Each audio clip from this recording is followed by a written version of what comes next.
ନା କଣ ଭାବୁଛ? ଇରେ କଣ ଭାବିବି, ମୁଣ୍ଡ ଖରାପ ହେଇଯାଉଛି କାଲି ପରଦିନଠୁ। ଇରେ ଏମିତି କଣ ବା, ଇରେ ଗୋଟା ସବୁଥିରେ ଗୋଟା ଅଳ୍ପ ଭାଗ କମ ହଉ ପଛେ ଗୋଟା ନୀତି ଫୀତି ଗୋଟା ସବୁ ଜିନିଷରେ ଥିଲା। ମୁଁ ଦେଖୁଛି ଏ ରାଣ୍ଡି ପୁଅ ରାଜନୀତିରେ କିଛି ନାହିଁ, ଟୋଟାଲ ନୀତି ନାହିଁ ରେ। ଇରେ ଆମେ ଯାହାକୁ ଆଖେଇଛୁ ତାକୁ ଆଉ କିଏ କାଖେଇଲାଣି ରେ। ଇରେ ଇଏ କି ନାଟକ ହେଲା ରେ। ଇରେ କଣ ରାମ ବନବାସ କାହାଣୀ ଶେଷ? ଇଲୋ ଏମିତି କାହିଁକି ରାତିକା ରାତି ହେଲା ଲୋ? ଇଲୋ କିଏ ସେ ଏମିତି କଲା ଲୋ? ଇଲୋ କାହିଁକି ଏମିତି ହେଲା ଲୋ? ଇଲୋ ଆମେ କଣ ଭାବିଥିଲୁ ଲୋ?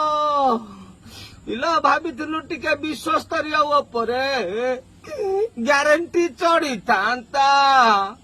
ଇଲୋ ଗ୍ୟାରେଣ୍ଟି ମିଶିଯିବ ଯଦି ବିଶ୍ୱସ୍ତରୀୟ ସାଙ୍ଗରେ ଆମେ ବି ବିଶ୍ୱସ୍ତରୀୟ ଷ୍ଟାଇଲରେ କଣ ଗୋଟା କାଳେ ଆମର ହେଇଯିବ ଲୋ।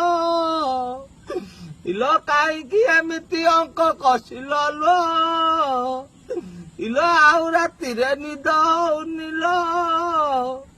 ଇଲୋ ଗୋଡ କାହିଁ ସରୁ ହେଇଯାଉଛି ଲୋ?